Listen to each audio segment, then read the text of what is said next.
Hello and welcome everyone. We are here today to talk about Nioh. I was sick the last couple days, so I haven't been able to record as early as I wanted to. Hopefully, at the time of recording this is when I had hoped the video would already be out, so we're a couple days behind. But let's get started. Have you ever heard of a moissanite stone? It's a stone brighter than diamonds, only barely lower on the Mohs scale of hardness, and significantly less cost-wise compared to a diamond. It's a fantastic substitution for diamonds for those who aren't made of money, an agreement among couples that you don't need to go broke to buy a diamond and that your relationship is built on a stronger foundation than the monetary value of a gift. The key component here though is that the agreement was made. What's not acceptable is to be shown all the ways that it's like a diamond without ever telling us that we're not actually going to get one. When things start to fall apart and you no longer want that jewel, you go to get rid of it and reality hits you. It was never actually a diamond to begin with. A little sappy to be sure, but this feels like the best way to get across my feelings on Nioh.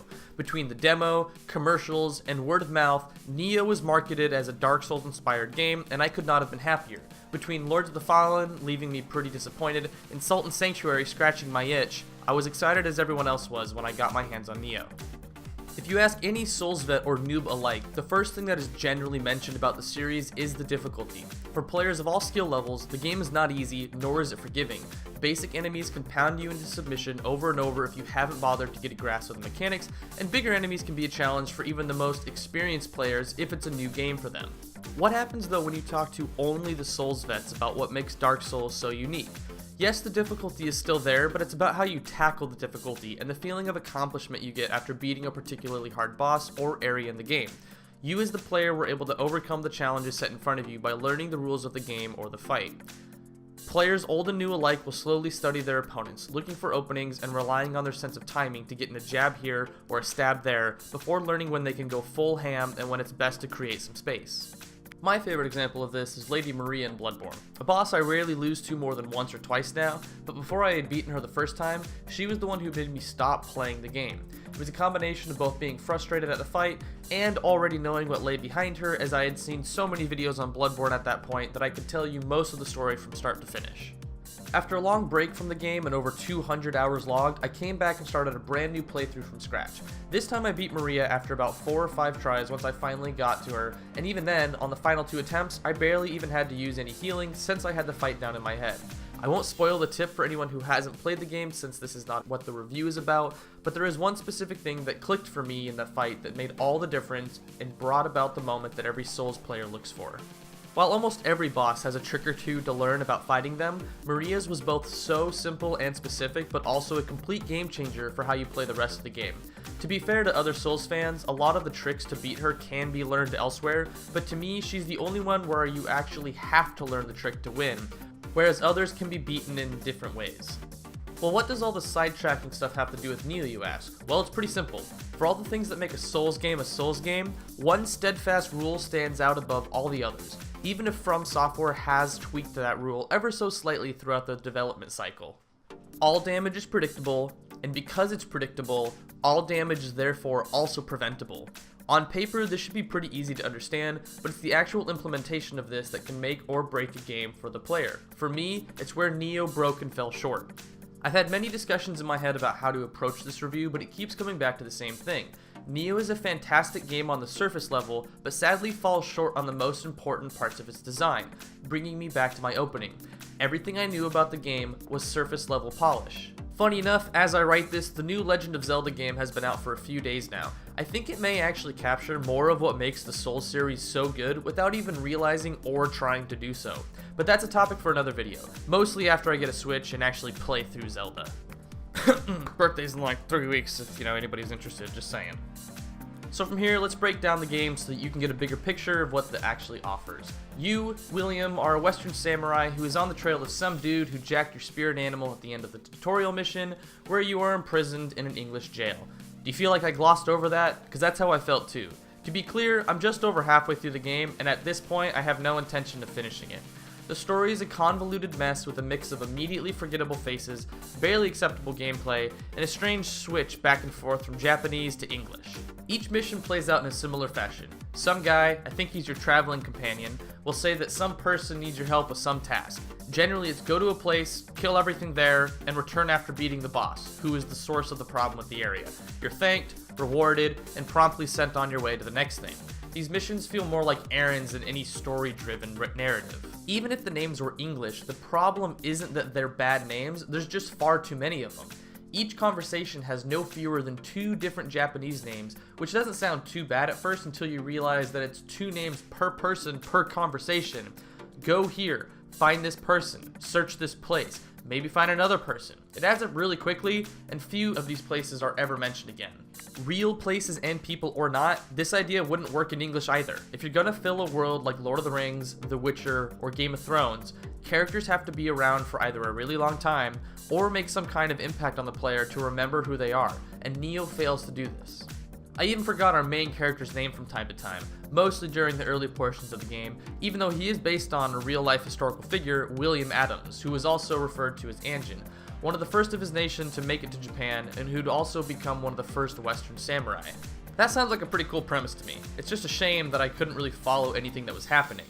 With the story out of the way, let's look at the gameplay portions of Nioh. I'm going to split these into the level gameplay and boss gameplay, as there are some important aspects to each that need to be handled separately. As expected in this type of game, and as we touched on early, combat is the largest component of this game by far, and it's also why I'm so disappointed in the overall experience of Nioh. There are many different types of enemies in Nioh, and at least so far as halfway through the game, I never got bored of a level due to its enemy variety. Yokai, a word used to explain away superstition among other things in Japanese culture, is also the name for demons essentially. There's a lot of history here, but the bottom line is that the non-human enemies of Nioh are yokai and take on many different forms, falling in line with what the word means and is used for. This is a unique and well thought out concept, as it allowed the developers a lot of freedom in its types of enemies. From the standard demon-looking grunt to the long-tongued cyclops and umbrella creatures, I would happily buy a reasonably priced concept art book from Koei Tecmo to see what types of creatures got cut from the development. This variety of enemy types meshes well with the unique combat system that the company has made for Nioh. There are 5 weapon types: swords, spears, dual swords, axes, and the kusarigama, a sickle blade attached to a chain with a weighted ball on the end, my personal favorite. Each of these weapon classes have their own unique movesets and unlockable bonuses, such that your preference of weapon will greatly change how you play the game once you add in the next twist. No matter the weapon you're holding, William has 3 combat stances available to him, with a 4th available as an unlock. His low stance is good for fast, low damage attacks, and is a much more defensive stance compared to his high stance that has a slower but more powerful attacks, with the middle stance being a balance between the two. The 4th stance is a sheathed stance, man, try say that has different uses depending on the weapon you are using. Going through each level is definitely an adventure. You proceed through each one similarly to a Dark Souls game, where you clear out enemies that respawn when you die or pray at a shrine, and search for either a shortcut or another shrine to respawn at. It's very obvious that these act as the bonfires for Nioh, but it's also flawed in its own ways for world building. In Dark Souls, bonfires were usually sought after treasures, a rest and recuperation moment in a violent, chaotic, and connected world that you are continually fighting through. In Nioh, however, they act as arbitrary checkpoints in a world that isn't connected. Feel free to keep them there, but I would recommend removing almost everything from the shrine except the ability to respawn there. There's too much clutter in these shrines that are nothing more than checkpoints, and they fail to provoke the same emotion in a Souls player that a bonfire would, as well as breaking my immersion in the game.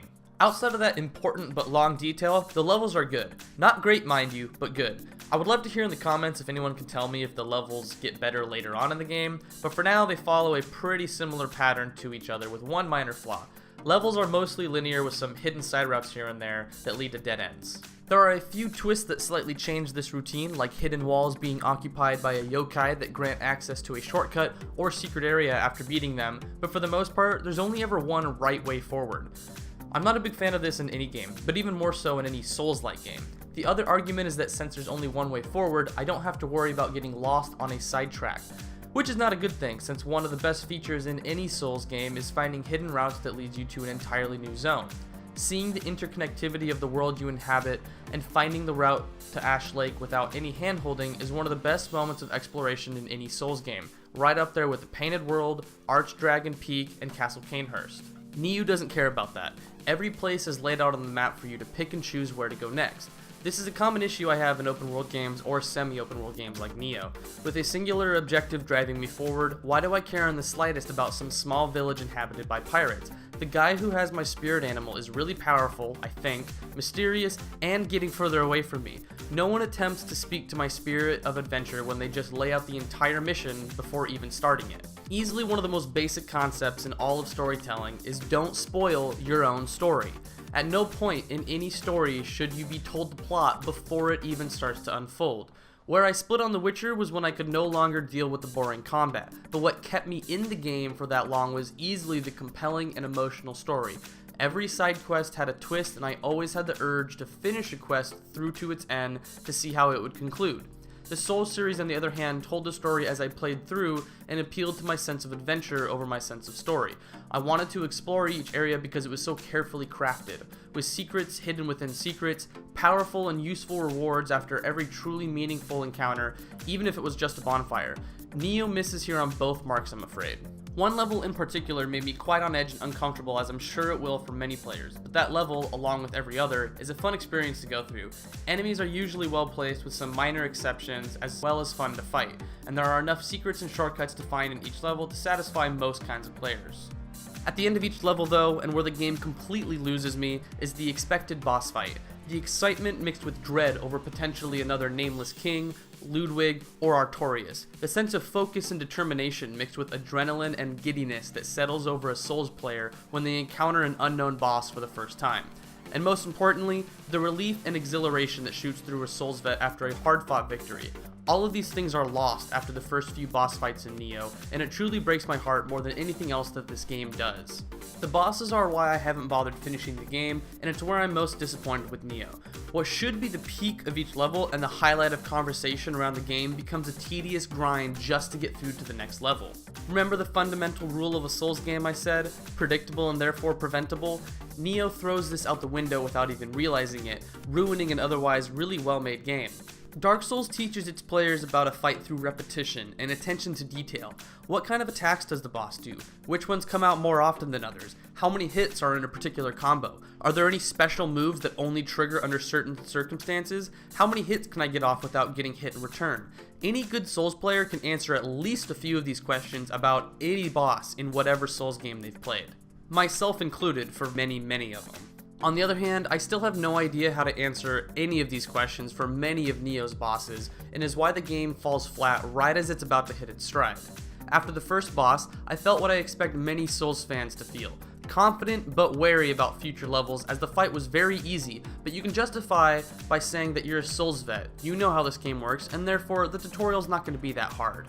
Then Nioh proceeds to break every rule you've learned about Dark Souls without bothering to replace them with any of their own rules for new players to learn. Bosses have random hit combos, unpredictable timings, very limited movesets, and absurd damage and guard break. This doesn't make them unbeatable, and there's absolutely a large get good factor going on here, but the problem lies in answering, what do you actually need to get good at? In Dark Souls, it's about what we discussed, timings, movesets, specials, and so forth. In Nioh, it's about finding the one move you can maybe get the boss to spam so that you can get your hit in. Each yokai, and boss so far, has a purple armor bar in place of a stamina bar. Once this bar is broken, attacks will stagger the opponent until they trigger an ability to regenerate it. The goal of each fight is to whittle down the armor bar before rushing in, getting a large chunk of damage off, before rinsing and repeating after they regenerate it. On paper again, this isn't too bad of an idea. In practice though, it again fails to deliver. The spider boss is my most recent and best example of this, with the ice lady that I had bad footage of being my second best example. There are several things here, but the biggest one has to do with the melee attacks the spider does. This attack goes right then left, or vice versa, and goes anywhere from 1 to 4 different times. As you can expect, this makes it really tough to know when you get an attack, since you only have a 25% chance to guess if her attack is finished. Combine this with the fact that nearly every attack takes away the same minimum amount of 33% of your stamina, with bigger attacks breaking right through your guard, and you end up being forced into a corner with really only one option. Find the one attack that you can hopefully cause the boss to spam, where you can run in for one hit, then run out until you break the shield. This problem, repeated in many areas, is what truly separates the bosses here from the ones in the Souls series. Not a single boss felt satisfying. It was fun the first 4 times, at best, but then the combos became too repetitive because the bosses have too few to use, and it came down to timing attacks I already knew, which is where we run into the second huge problem in combat. This part is much more opinion based, though I do understand we've been talking about emotional concepts before this, but the timings in this game feel really unpredictable just like the rest of the combat. Death in the Souls series is your own fault about 90% of the time, with that 10% coming down to occasional bugs and hitbox issues. Nioh, on the other hand, feels like my fault about 30% of the time, 40 if I'm being generous. Dying to a boss the first few times is totally understandable, and in the Souls series, even many times. But after the fourth time of having seen every single move the boss does, you start to question the timings of your own dodges, attack tracking, and hitboxes. Far too often am I looking at the game or controller in frustration over why my dodge didn't work, or why the boss just decided to break its own rules to hit me.